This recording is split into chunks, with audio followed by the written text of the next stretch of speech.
ఆంధ్రప్రదేశ్ ప్రభుత్వం మహిళలకు బస్సుల్లో ఉచితంగా ప్రయాణ సౌకర్యం కల్పిస్తామని చెప్తుంది. ఆగస్టు 15 నుంచి ఆ ప్రోగ్రామ్ని ప్రారంభిస్తామని చెబుతున్నారు. దానివల్ల ఆటోలకు జరిగే నష్టం ఏంది? పూర్తిగా 100% నష్టం జరిగింది సార్. 100% జరిగింది. ఆటో ఎక్కేవాళ్ళు బస్సు ఎక్కితే ఆటో ఎక్కి డబ్బులు ఎవరు ఇస్తారు సార్? ఆటో ఎక్కేవాళ్ళు బస్సు ఎక్కితే మరి వేరే మాకు ఆల్టర్నేటివ్ దాన్ని కల్పించాలిగా.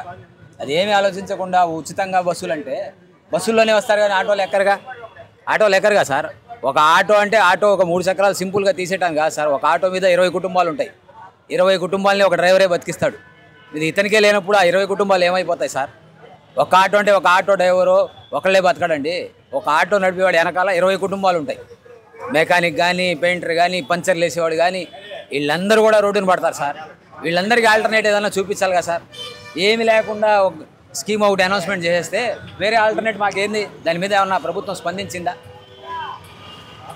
లేదు కదా. పూర్తిగా మాకు అన్యాయం జరిగినట్టే. మొత్తం ఎంతమంది ఉంటారు గుంటూరులో ఆటో? లక్షల మంది ఉన్నారు సార్. ఒకళ్ళు 100లో 1000 కాదు, లక్షల మంది ఉన్నారు. గుంటూరు అనేది పట్టణం పెద్దదే.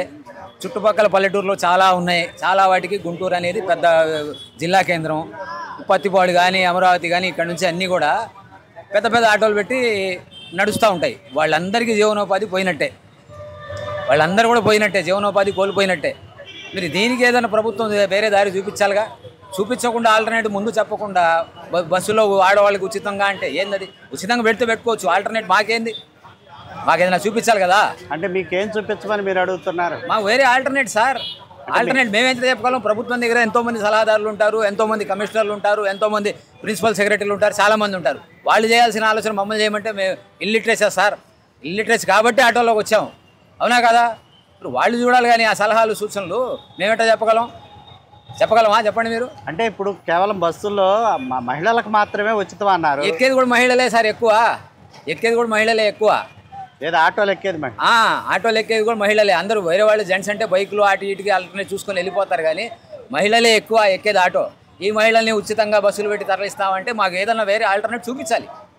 మీరు ఎన్నాళ్ళ నుంచి ఆటో తోలుతారు? 20 సంవత్సరాల నుంచి ఉన్నాం. 20 సంవత్సరాల నుంచి ఉన్నాం ఆటోలో. దీనివల్ల ఇప్పుడు ఆటోలు వదిలి వేరే పని చూసుకోవాల్సిన పరిస్థితి వస్తుంది. ఈ వయసులో నాకెవడు ఇస్తాడు పని? చెప్పండి మీరే. ప్రభుత్వం ఏదైనా పని కల్పిస్తే ఆటో వదిలేసి అటు వెళ్తాం, అంతేగా సార్? అలా